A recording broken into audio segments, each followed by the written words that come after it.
Exotic, tropical-looking ferns and orchids wither in a dry breeze blowing in from the next field next door, the backyard of Dallas's most prestigious private girls' school, Allison's alma mater. The humidifier is still blowing, but to no effect. Jungle air escapes through broken windows and French doors, swinging cockeyed from a splintered frame. The late afternoon sun catches edges of the broken glass that glitters the flagstone patio. I slip in through the sunroom, or what Allison's mother calls the conservatory. My eyes fall on a small terracotta pot that holds a flower of perhaps the most brilliant purple I've ever seen. The blossom itself still looks robust enough, but the stem and leaves that support it have collapsed into a dirty green mounted resembling overcooked spinach.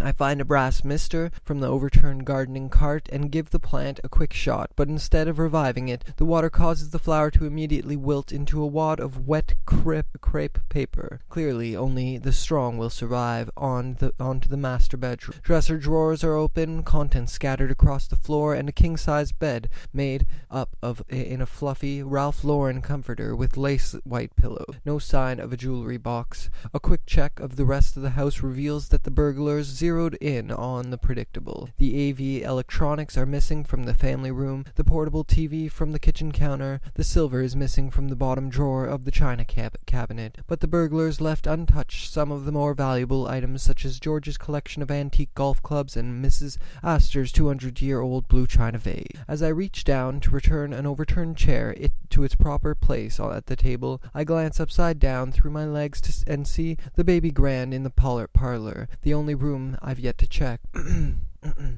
Although it is the most formal room in the house, the style is understated. The piano, a couple of the simple wing backs, and a camelback love seat, equally simple end tables. The exception is a giant painting that hangs above the piano opposite the picture window that overlooks the circular drive. I have always found it to be a strange, unsettling picture, sort of a modernistic interpretation of an old circus banner dominated by an intense overlooking clown with eyes that seemed to follow you wherever you went. The first time I saw it, I had to stifle the urge to laugh. Allison must have guessed what I was thinking, because what she told me next instantly sobered me up. "That's a museum-quality work," she said. "They recently had it appraised at $80,000. $80,000 I could not fathom such a princely sum for the picture, any picture that you might hang in a normal family home. It is worth almost as much as the house I grew up in a disparity I have never been able to forget.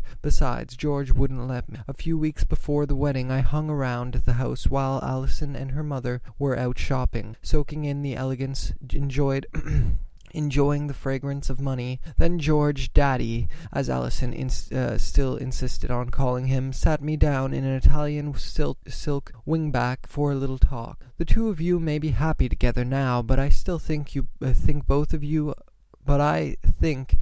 you and I know you will never be rich," George boomed in his ever-confident, blowhard, Dartmouth way. "I hadn't thought about it." George sucked his teeth. "You wouldn't?" "Pardon?" "I want to make sure you understand this. You will never get your hands on this family's money." "What?" "Oh, I always make sure my princess is taken care, and any grandkid. Margaret is looking forward to a few though. But you won't get your hands on one thin dime." "Okay. Don't be defensive. I'm just trying to be straight with you. I can see that. I don't mean to sound cruel. It's nothing personal against you, Mark. It's about family. My family and my responsibilities to it. Do you understand what I'm telling you?" "Yes, sir, I understand, sir." Even then, I couldn't believe I'd actually said sir to that pompous, squash-playing, Dartmouth bastard. But instead of striking back, I had turned the other cheek, or maybe I was just afraid to fight, afraid I might lose Allison, or maybe I was afraid of having a genuine emotional encounter with another human being. By the time I decided to talk it over with Allison about 6 months after the wedding, she had seemed almost hurt that I would attribute any ill intent to Daddy. "You might have misunderstood him," she'd said. "I felt exactly like Clark Carring in the scene where he popped his head out of the dark pantry." The husband popped his head out of the dark pantry and asked of his wife, "Where's the bread?" "There is no bread," she replied. "We have no money for bread." "But how can that be? Look around us. Wealth everywhere. A leather sofa here, a swimming pool there, Berber carpet everywhere."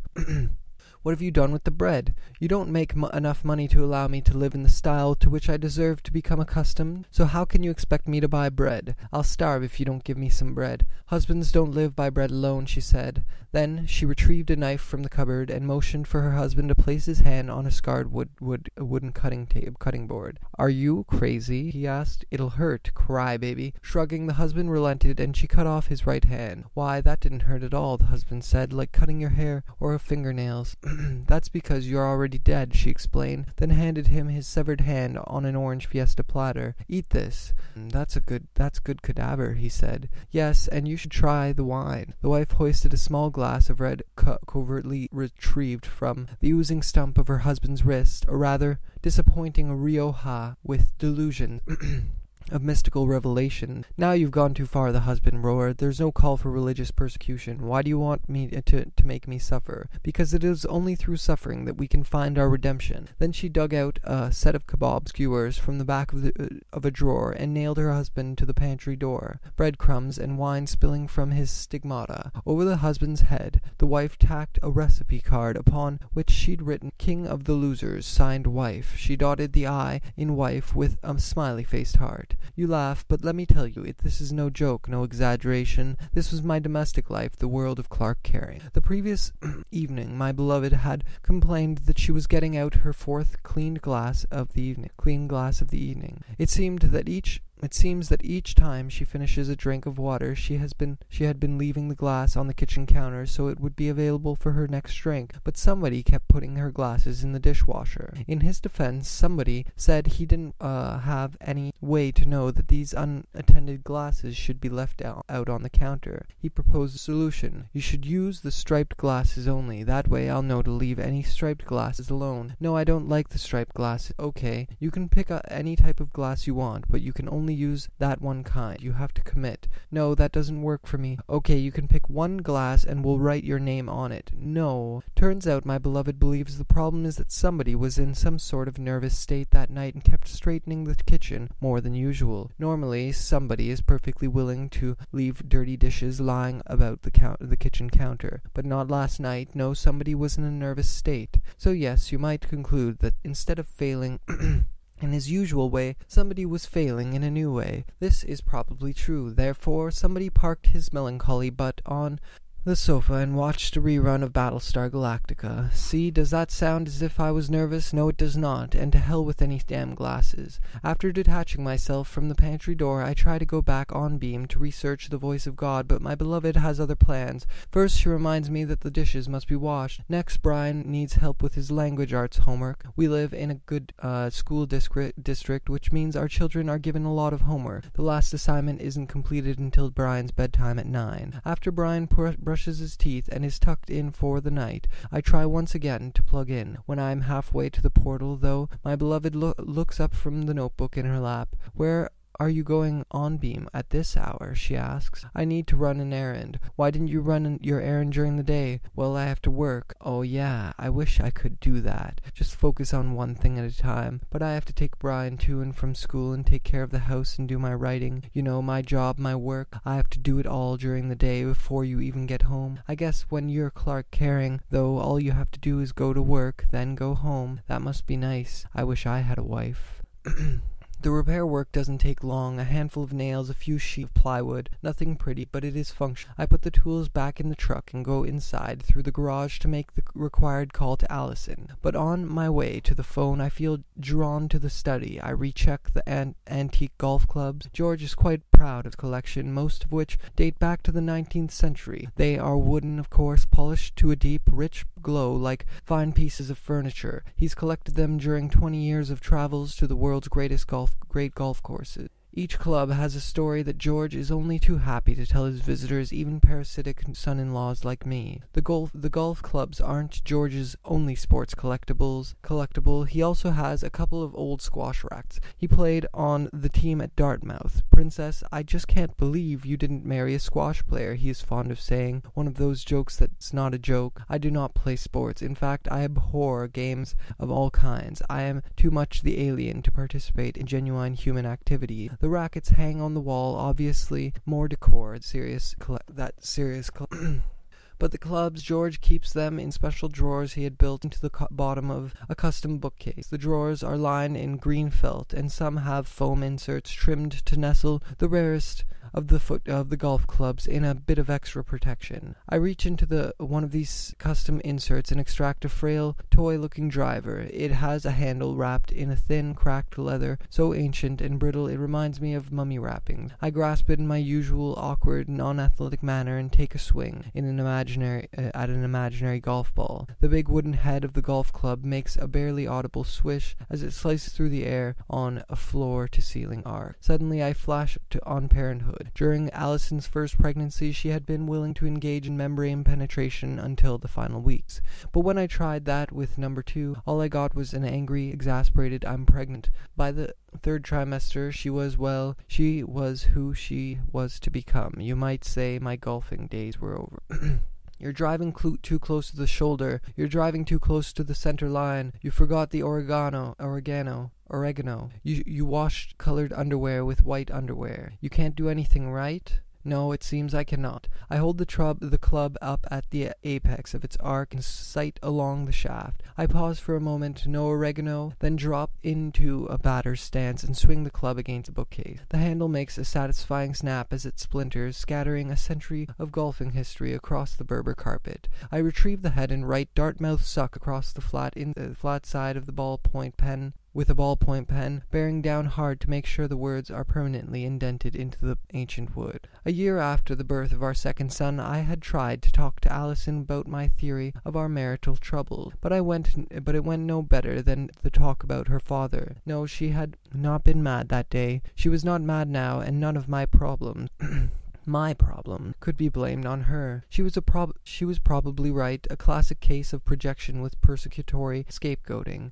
Besides, it is possible I am not even satisfactory in the practice of membrane penetration. After all, I do want to be fair, but Daddy has also suggested that I am rather indecisive, so for his sake I am not going to be that today. I am acting on his advice. I am making a decision and following through. Gathering up an armful of clubs, I head to the living room and drop my load onto the piano bench in a clattering heap, a clattering that fills this vast and magnificent room, this mute, deserted meeting room. The walls and ceilings are enveloped in Baroque embellishments, mahogany veneer, Venetian plaster, gold leaf frame, Carrara marble, dark glass, obscure illustrations, Romanesque columns, sculptured thresholds, lines of doors, colonnades, oblique hallways, leading to deserted meeting rooms, panelled in the Baroque embellishments of an earlier time, mute rooms where footsteps are lost in sculptured Berber so profound, so deep that one perceives no step, as if the ear itself were impossibly remote, distant, and remote from this numb, barren decor, far from this elaborate frieze beneath the cornice, with its branches and garlands like dead leaves, as if the floor were still sand and gravel or flagstones, over which I advanced once again to meet you between richly panelled walls, Venetian plaster, gold leaf frames, paintings, framed prints amidst which I advanced. Breaking the secondary club is not quite as satisfying as the first, but when I see that my bad aim has inadvertently taken a nice-sized notch out of the piano leg, my interest pricks up considerably. Before I know it, I've broken every one, turning a half-dozen clubs into high-priced kindling, and a black enameled piano leg into a scarred-up-looking femur. Rather than soothing me, the destruction sets my blood to boiling. Now I am ready to do some genuine damage. I go back to the truck for my hammer. I lay into the piano, popping the ivory veneer off the keys with vast swinging blows. The century-old instrument cries out in a painted atonal scherzo. As the music reaches its crescendo, I turned my attention to the clown painting. Again and again I strike the claw end to the hammer, ripping the canvas into thin strips and knocking chunks of sheetrock out of the wall behind it. Pieces of crumbling gypsum fall inside the piano, randomly striking the strings in a demented encore. Afterwards I pour myself a bourbon from a crystal decanter on the buffet, but I never get to take a sip. In one of the faucets, cut into the leaded crystal, I catch sight of a movement, a flash of color and light. I spin around and see the alien. Here's one way the world ends. I am in bed with a woman. There is no adulterous guilt, so presumably I'm not married. She is nude, lying on her stomach. She looks to be in her early 20s. I kiss her back, which is dark tan, then I leave. As I walk out of the apartment building, I think about her desire that we have a child together, but I realize that since we are not married, it would be her child. I would be sad because I would not be part of the child's life. Now I am on the street in front of her apartment. Oddly, this is the street in front of my work. The apartment building is really my office. I begin walking north.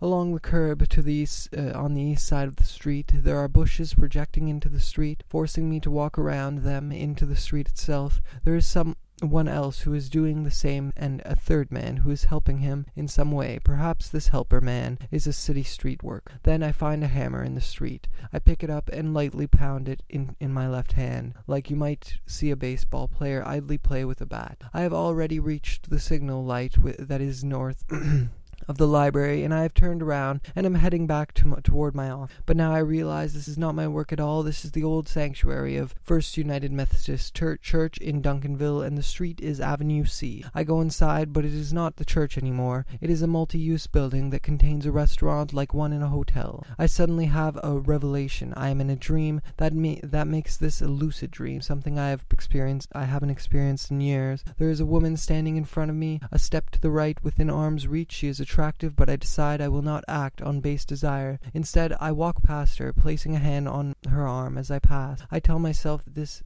is my dream, so I should let myself touch and experience and control it, but not let my passions control me. I approach the old pulpit, which is now the hostess station. The hostess is friendly and attractive. I remind myself that I am not going to engage in membrane penetration, but I am so attracted to her that I take her face in my hands and kiss her. She is very receptive. Lucidity is slipping away back into the primordial night. I notice a kitchen sink behind her. She steps aside, vanishes, and I stand alone at the sink. Why should I wash my hands? I am not sure. I look at the sink, and along the back splash, I spot an old pair of shoes. They are a pair of brown loafers I owned in college. I have not worn them in years because they need work. The heels are worn down to the cobbler nails, but as I look at the shoes, I realize they have been repaired. The shoes are still old, but have been given a new life. I am ready for the journey.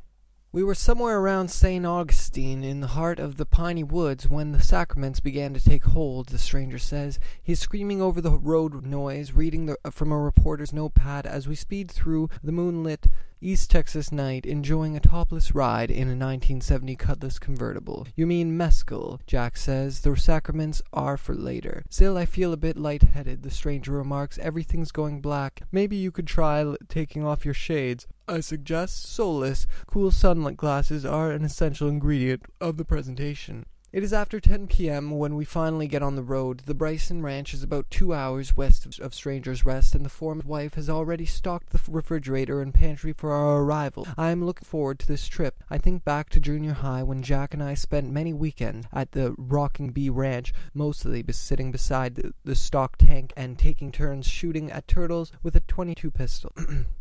The turtles were hard to spot. The opaque jade-green water concealed all but those parts that actually broke the surface. Usually that meant only the head, a tiny target indeed, for two inept shooters entrusted with the only non-hunting weapon on the property. It didn't matter. It was pleasant enough to just soak up the morning sunrise as it fell across the rocky earthen dam and listen to the crack of the little pistol as it echoed across the pink and purple tinged limestone hills.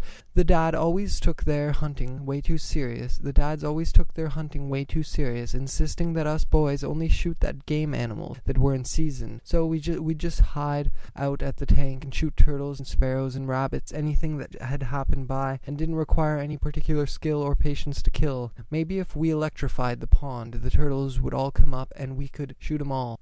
Shoot 'em, Jack suggested one weekend. We could use that old crank telephone my granddad used to get bait worms to come up out of the ground. We tried it. Of course it didn't work, so instead we caught a frog and hooked its legs up to the telephone leads.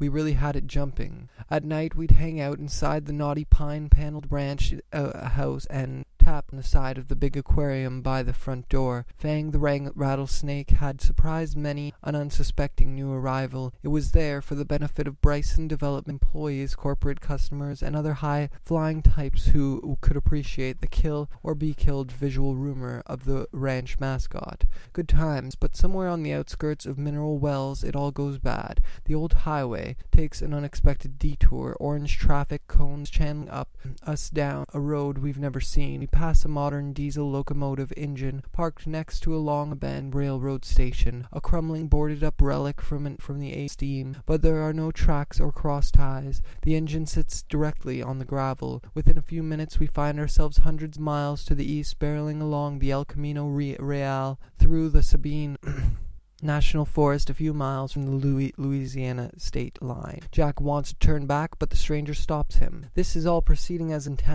anticipated, he explains over the road noise. We will stay in the ancestral home the landlady of the dead has already made our beds. Jack is wary. The landlady of the dead, he says, don't much like the sound of it. Well, be fair, the ghost of 140 years of leeches live in that old house. Somebody's got to look after them. So we roll on through the piney woods, drinking mescal and lime juice through a circa 1950s red plaid coffee thermos and listening to a 20-year-old FM broadcast of Led Zeppelin's Physical Graffiti from a once popular rock station that went off the air years ago. Now that we must switch over to public radio, the stranger says. Magnetica is on the air. She's got a radio show, Jack asks. It's called Connotations and Consciousness with Magnetica. Oh, famously. She's got a big following, I ask. She's quite popular. I never liked her. Jack says. Truth be told, Magnetica never liked Jack either. Blessings and apologies. It has been some time since I have spoken with you over the airwaves. Why the delay? While recently visiting Maine, or rather down east as the natives call it, while visiting there to expend blessings with the relations of my questionably gendered companion, I busied myself a bit too much with the annual presents of festival hurry.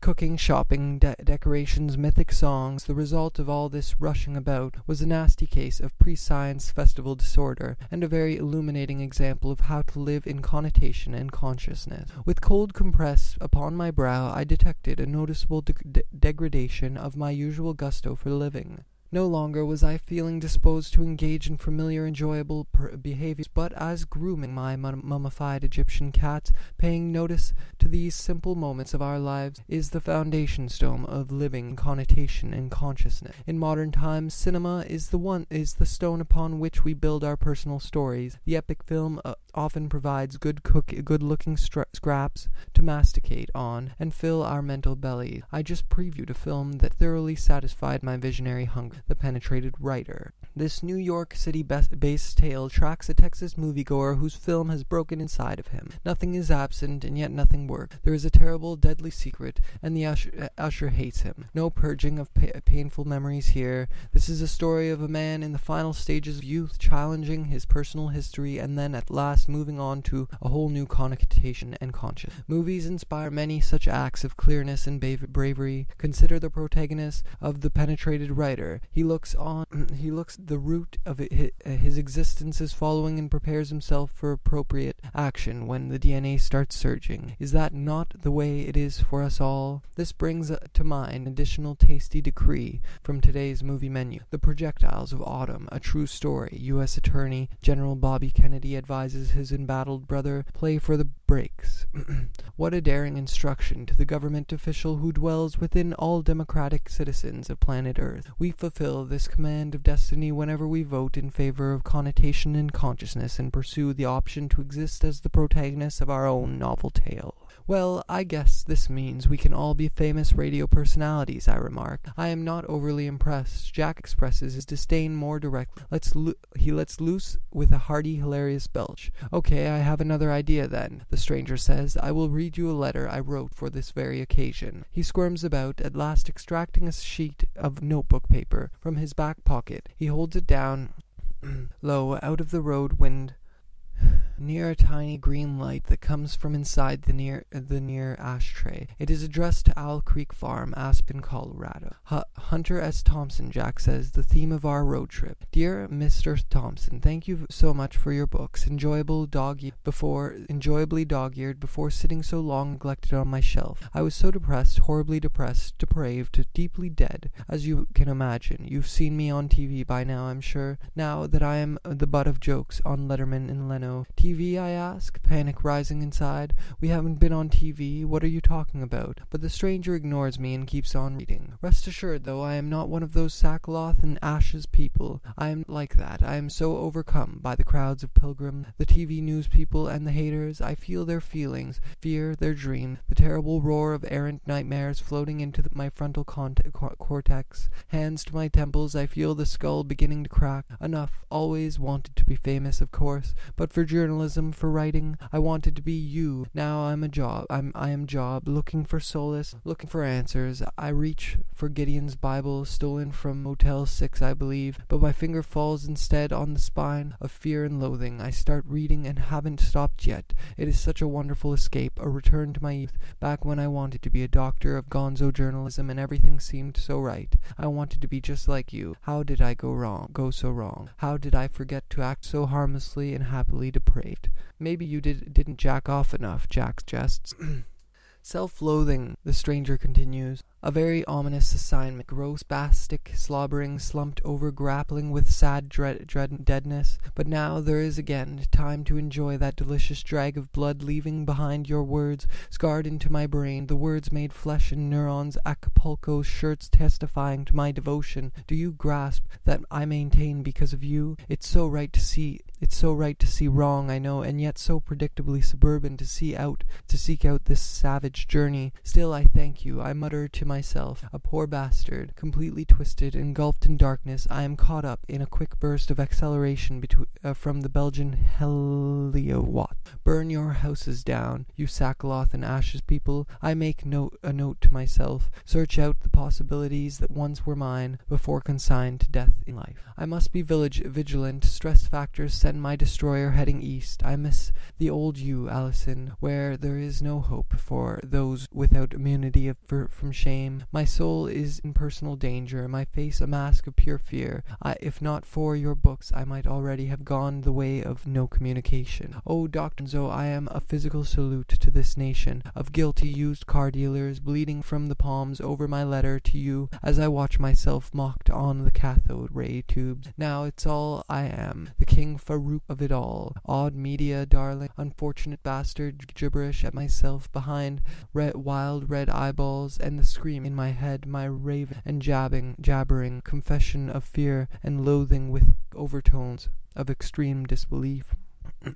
No, this can't be happening. I reached at first for the deity, but my finger fell instead on you, an appropriate companion for traveling the blacktop of terminal psychosis, death with huge Detroit cars hurtling through the pit of dark anguish within me. Dear doctor, I see myself swooping and screeching, hoping to alter the jokes and deflect the pain away from me and my bewilderment. The turn is too light. I swerve, sickening. The vibrations are getting nasty. Time to order a drink, mescal with a side of pure gonzo, leeches on the go, so Vegas, so Hell's Angels, a hunter frenzy of rotten flesh in which I am looking for answers, looking to maintain solace, following the pattern of the comatose ego. A grim connection is formed. You are me, you me, I reach again for Gideon, but the drag of blood makes it hard to see it like you, Dr. Gonzo, with those special eyes of yours that burn so keenly through this frenzy of automatic pilgrims, the gutless, screeching punks who convert me to photons and agate,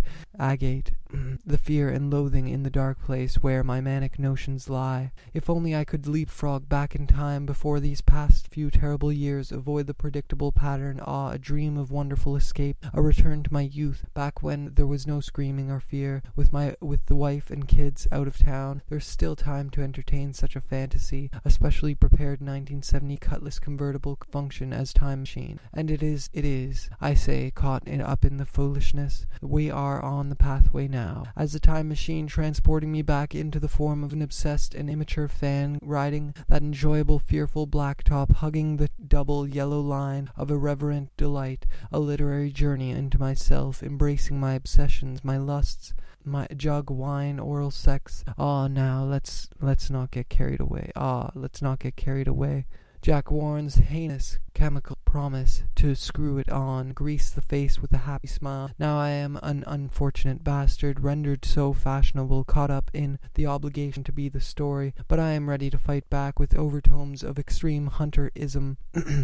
My finger searches out my altar Bible, your manifestos swooping and screeching in a bright, clear sky. You have given me hope. Now I am right with you. By no means am I all right, though. I am rendered so red, so blood-stained and dead, staring out through wild, blooded eyeballs and into a personal apocalypse. Your words are raw minerals for constructing a mask that hides the fear, blocking that terrible roar in the brain. But there is no mask that blocks out the truth. Dear doctor, I thank you again for your books. It wouldn't be too much, I think, to want to be like you, like your type of famous. I could handle the fear, I think, but the loathing, overwhelmed by domestic shame, I passed these few terrible years hiding my face in trembling hands, but no more. Thanks to you, my letter to Hunter S. Thompson. Yes, you are my alter ego. If only I had been more like you these past few awful years, then maybe I wouldn't be so much like me. Sincerely, Mark Leach. Hell yes, Jack says. A fantastic salute to something. Pass me the thermos. It is quite good, I agree, though I'm still concerned about the TV part. Don't be. It's part of an unfinished script I call My Letter to Hunter S. Thompson and Other Tales of Personal Apocalypse. As we near the state line, Jack turns the twisting two-lane blacktop into a racetrack, negotiating a 90-degree turn with a stylish shower of gravel, the fishtailing rear end just missing a steel highway mile marker sign.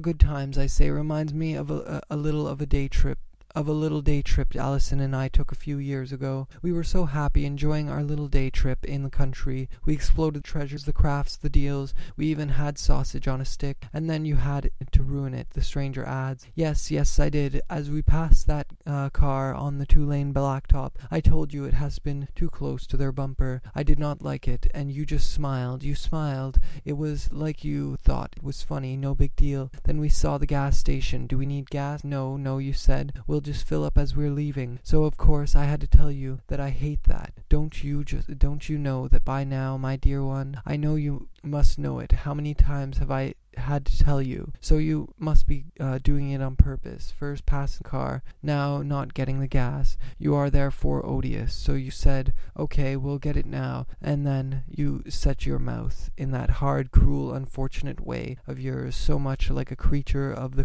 companion, a coffin puntura. I always hate it that you, coffin puntura, are that hateful way. You are always digging our graves, ruining our every nice thing. Why can't you be more like me? Why can't you just destroy our happy day? Allison was right. I was unable to enjoy our happy days, but now I wonder, have things changed? Here I am, in the first night after speaking my mind to my boss and my wife. Years of holding it, fearful of destruction that I was sure would occur if I expressed myself. So as it turns out, I should find that I am afraid of nothing. I should find that I am happy, and yes, I am happy. I am sure that I am happy. I am happy unto death. I am happy, relaxed, clear-headed. I happily breathe in deeply the piney wood night, feel the cool, humid air filling up parts of my lungs that have been collapsed for years due to a diaphragm that I never fully relax. Even the darkness seems not so dark anymore.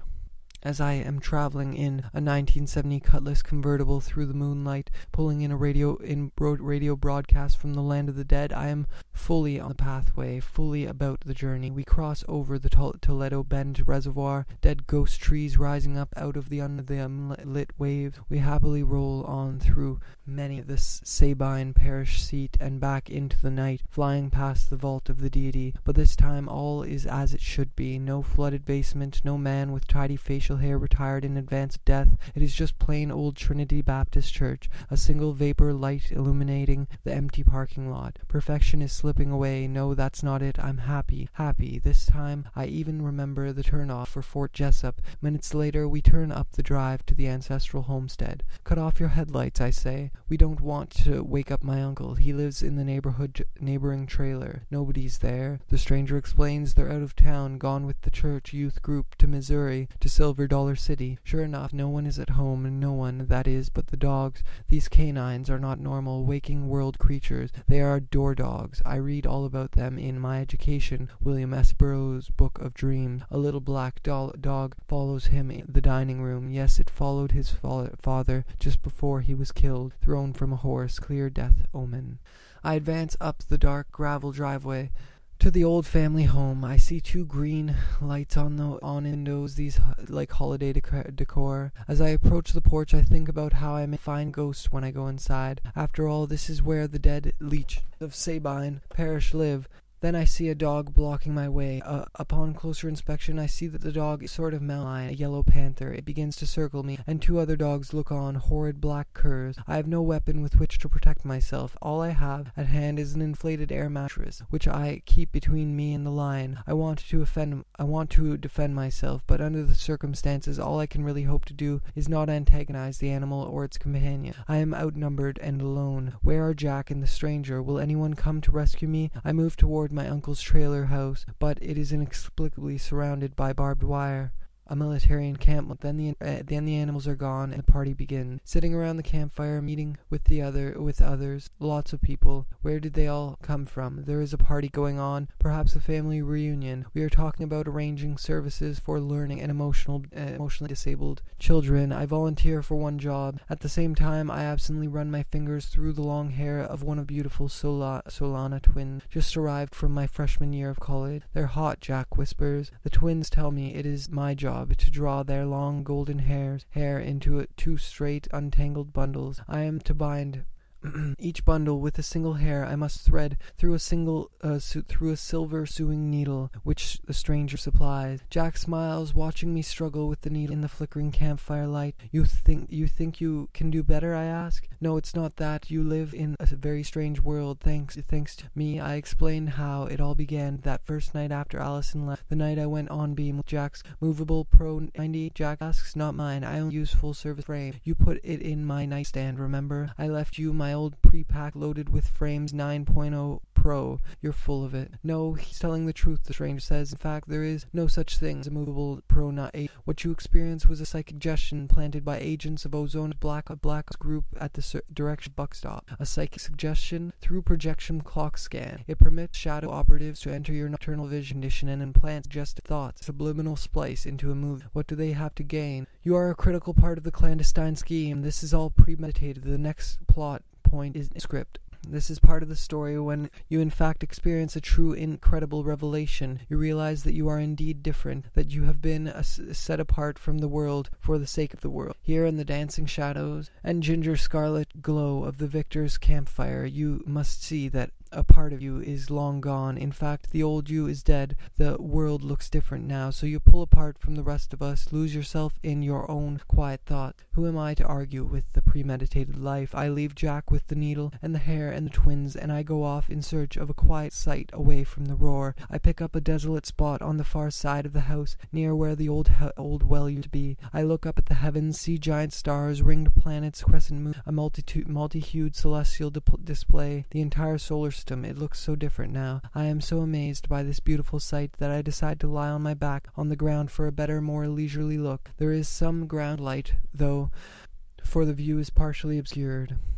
And there is another dog, but this one is friendly. It wants to lick my face. I squeeze my eyes shut and hold the animal at bay with my hand, touch its wet nose. When I open my eyes again, I see Bellero's shield. It is pleasant, the giant insect observes, to have a friendly dog by your side when you arrive in a new country. Visiting New York City, this is alien territory for a native Texan, so perhaps it is forgivable that you do not recall the origin of the movie ticket you hold in your hand. You feel that it was given to you by a woman, but was she your wife or perhaps a girlfriend? You are not sure. You walk to the movie theater through a twisting snake-like corridor of payphone, water fountains, and restrooms, always walls, hallways, and emerge from the cloaca onto a busy street. You see people leaving a building, a school, a store, a theater, and you think you recognize one of them as Leanne Shetty, your high school sweetheart, but it is not her. There is no one you know here. You reflect that it is an unusual experience for me to be in New York City, a stranger in a strange land. You feel that you now understand why so many immigrants in Texas seem so pleased when they meet someone from the same place they came from. New Hampshire. Yes,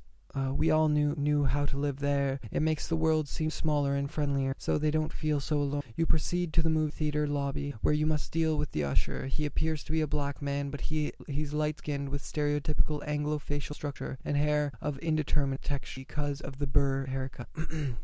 Really, he looks like a younger version of you, but with a shadow across his face. You immediately clash. He insists that you stand in a certain place. Napoleon of the Cineplex is in command, and you do not like. You are irritated by his attitude, which you judge as a sort of reverse discrimination. You have done nothing to him. Why is he targeted? You retrieve the ticket from your pants pocket, where it has become weighted to a ball, almost as if it has been lawn. You try to place it in the usher's hand, but there are slips of paper and change mixed in. Using only one hand, you attempt to separate the ticket from the pocket detritus and drop it into the usher's palm. But he can't see the ticket. He thinks you are trying to put him in his hand. You have to buy your ticket at the window, he says, clearly exasperated with you.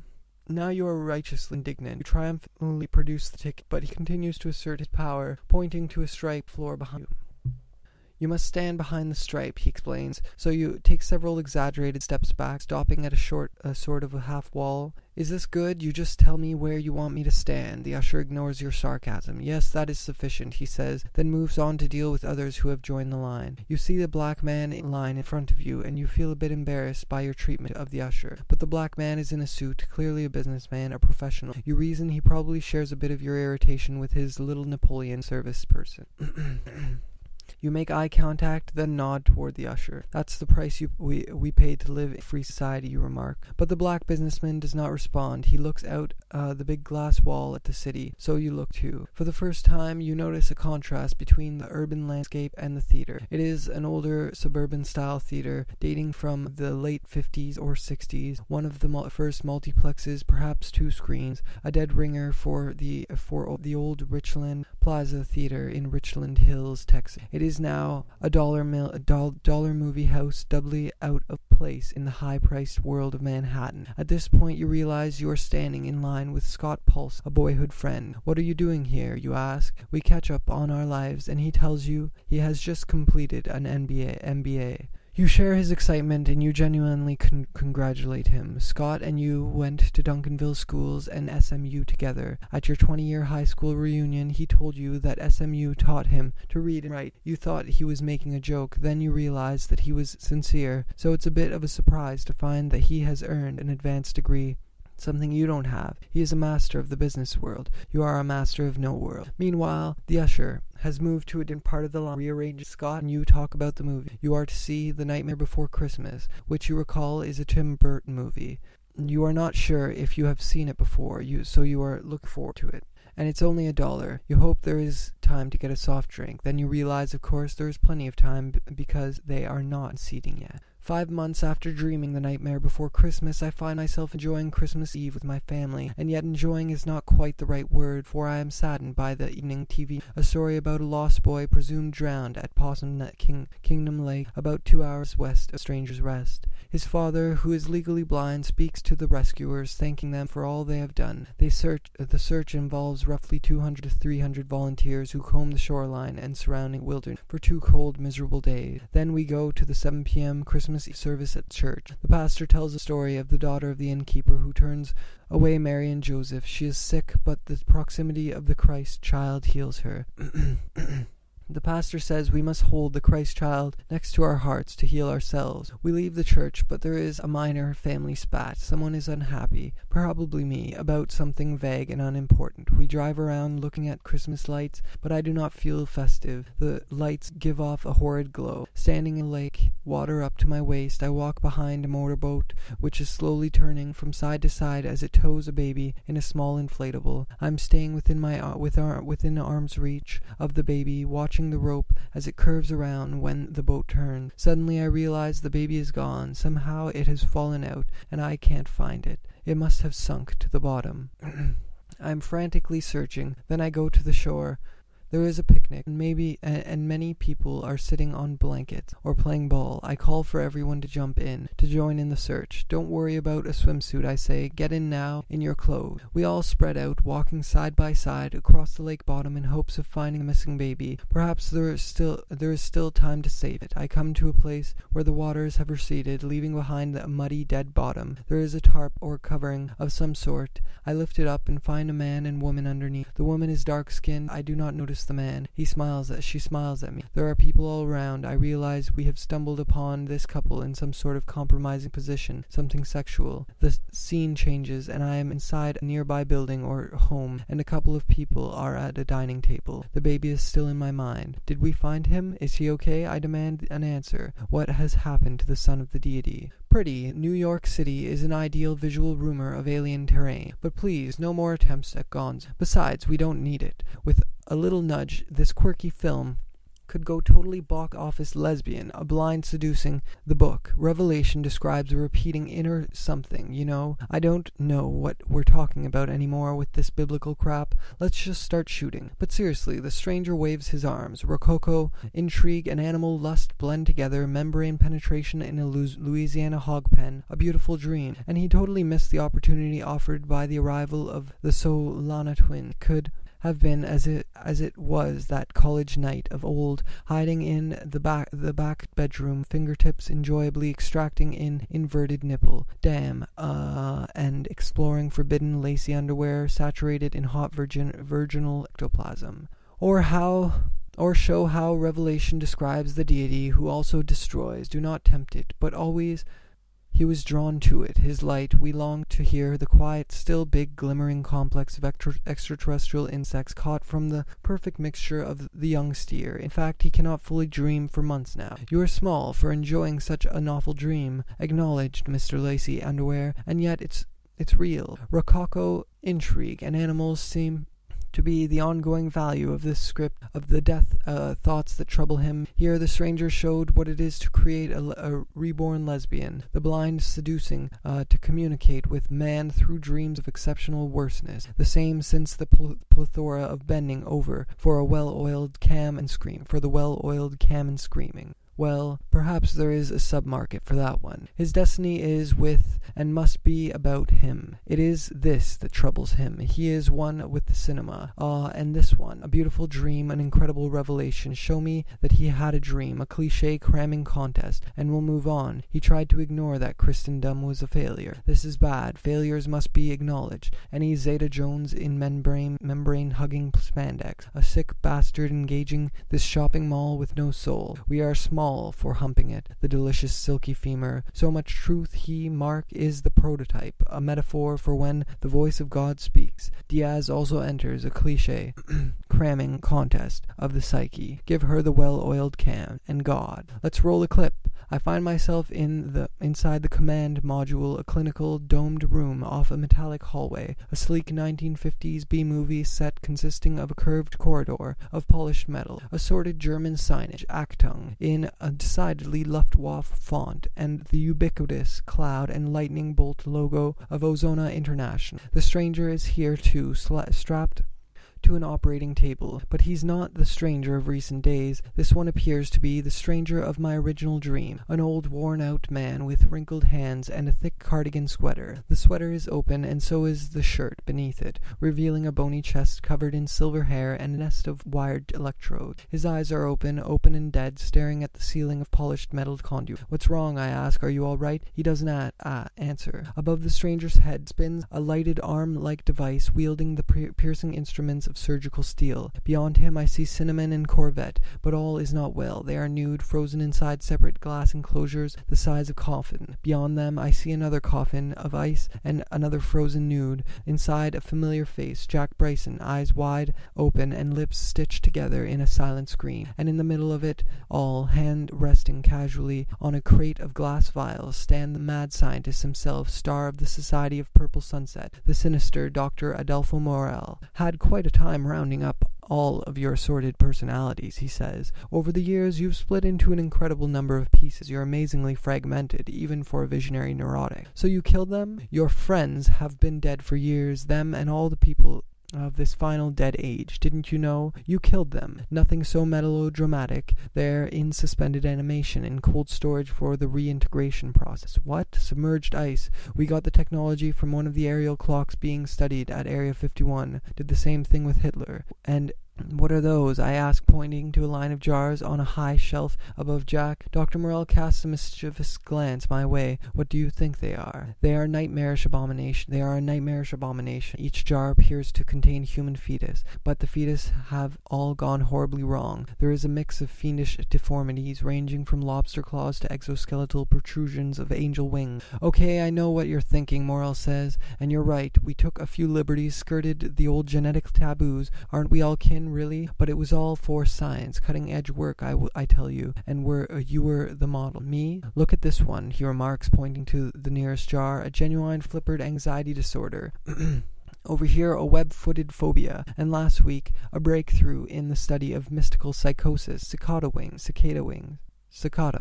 Tiny little protrusions anchored by tendons to the clavicles. Talk about visionary transformation. Eventually we'll get one we don't have to euthanize. Despite my best efforts, the room begins to blur. A tear forms in the corner of one eye. My gaze falls into the crate of glass vials. "And this is the fluoride 9, he says, "or rather, it is a new and improved formula. Perhaps a better name would be Liquid Jesus. It will be introduced into the atmosphere in Stranger's Rest at the sunrise service, setting off a global mystical experience with psychotic features, paving the way for the rise of the world's first privately owned and operated deity. And the man behind the god will be, well, let's ask the stranger." Morel fiddles with the knob on the arm-like device. A long, flexible needle-like conduit of glinting metal snakes forward, the stranger settling on his abdomen and piercing his navel.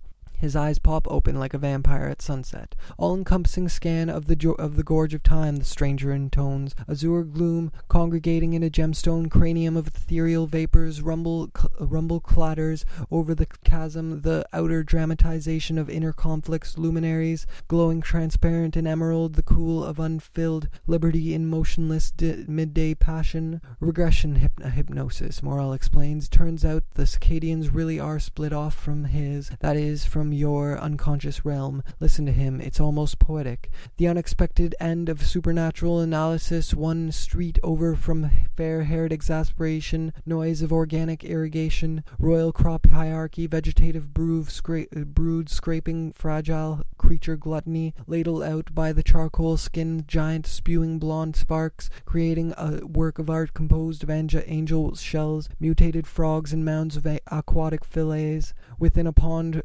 viewed in the dimmed steaming dusk.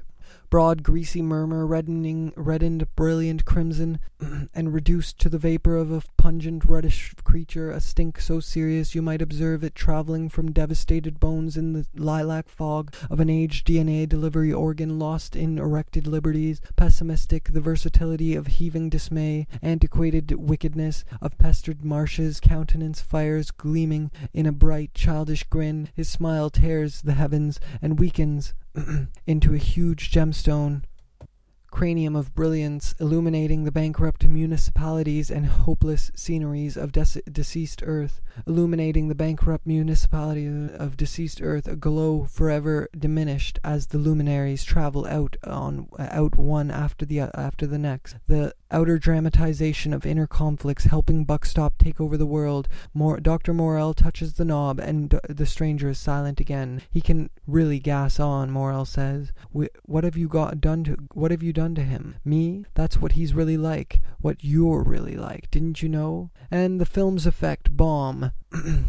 Together, creepy. That's the ticket. It leaves everything to cliché. We'll move up that way into the known. In ancient times, men seemed to be right. A direct encounter with a specially prepared fish, i.e., tell Joseph to take Mary to a hotel with no rooms. This is your time to freely incorporate the unconscious, a figurative land of humility. Dead is bad. Someday everyone will look like car boom fatality. Bent, but a nightmare of three, an angle of the storied boredom of genius, personified by childhood. What of the idea of what happens a day away from Christendom? The fish will bring him back. Pretty? Awful. It's a recipe for the stale. Christendom dreams, freely incorporating the unexplained halves of a non-pate feast of visual storytelling brings me. Dreams are radio transmissions from the unknown deity. I simultaneously accept that the basement number incorporates this one in an overgrown cemetery of the unconscious. I reveal myself in a message. What is this I stuff? This is not your film festival. This is Mark Leach's night. And it is not a funny night. This final period of darkness before the dawn of the end of the world. Boring. See? Help him save the picture. It is in me. Hey, I've got a few ideas too. Boom. Freud meets the organized bad guys. The slapstick blast of lowbrow dream-making is now Hollywood-bound, suffering in the idea. Slowly, gently turn the corners to an army of scum-sucking Barney. They have written my life to be funny. Of the U.S. dead that God felt compelled to tell, I have found it useful to no longer deny the world fish, i.e. a visual rumor of the son of the deity. Interesting, a direct encounter with prayerful thought, hermaphroditus as the prototype for the 21st century prophet. Now you're talking. Go lesbian. The blind seducing this terrified, delighted languid to be, humping you for the borrowed inspiration from this pseudo-documentary. Singing monkey, shouts Cuba, then destroys it all. No, his world is dead, a land of creatures who glisten in a walk conducted on knuckle. Enough Darwin. Instead, let us recall the rotting flag and find next year at Marienbad to be the worst, most evil film ever. Even the book world in these dreams is dead. A world mystery without a world, or a mystery. People getting together for a laugh in a tub of buttered DNA. Ooh, what clock spring winds up that idea? The end dream, a flag, the church. Enough. Let's buy cool sunglasses, pile into the Cutlass, zoom through a dream cinema of piney woods darkness. People are enraged, and yet Mark could not look to the tales of Joseph and Daniel for a story about life. That's because his life is dead, and his world a mutation, drowning in the flooded basement, the nightmare of 3 hours of dreary end of the world underwater. Well, perhaps I shouldn't say more. Agreed, this is a god-awful dream. Yes, but by design. Claw hammer, broken plastic and semiconductors, river of violence, a mean-spirited spousal corpse at the end of a classy full frontal. No, of an 80s nightmare. It's a story of rage. The story has its own image, equivalent with the deity. Our goal is to become perfect, to control and make ourselves carefree, especially about money, again and again. And for those of us that ego would eat, I offer the helpless rage one who has attempted to help you forget your rage. And it was out of that perfection of rage that we saw failures that constantly informed us to become perfect. But perfect in suggestion is not food for fluoride. Uncontrolled laughter. Stop laughing, damn you. I take my mental hygiene seriously. I think after brushing rage is defeated, the world wins over our achievement. More laughter. Listen up, damn you all to hell. This information can help you. Dental psychiatry. It is about our teeth, the rage, the fluoride. Our own human utter failure would deify anger, and it makes us go the way of childish character. You know, maybe it's the only way we fail. Profound rage equals outward success. To me, depression is the eye of hopelessness. To to a way to transcend our humanity. It is this depression and our inner circle that informs us. Exactly. Calcium fluoride makes knowledge. It makes this to transcend the anger, to go the way of our humanity. We attempt to search the ego precisely for the cure for what is ailing us. Buck Stop's toothpaste with fluoride 9, also known as liquid Jesus, is about that search. We fail and fall repeatedly, then through this psychiatric dentifrice, we can at last secure our deliverance. 4 out of 5 dental psychiatrists suggest toothpaste for their depressed patient. I suggest a recast myth. Action, playful thought, bludgeoning of a pair of hot, lacy ectoplasm-soaked underwear, and an inverted nipple that can only complain of. Careful now, you are god-awful for engaging in such a sick eroto slasher flick. A hammer demon cannot be the deity. Careful yourself, and enough talking. Time you helped it along with a little bend-over action. My well-oiled cam is ready to expel warm globs of ectoplasm into a willing orifice. Thanks for the offer, but I prefer to shower alone.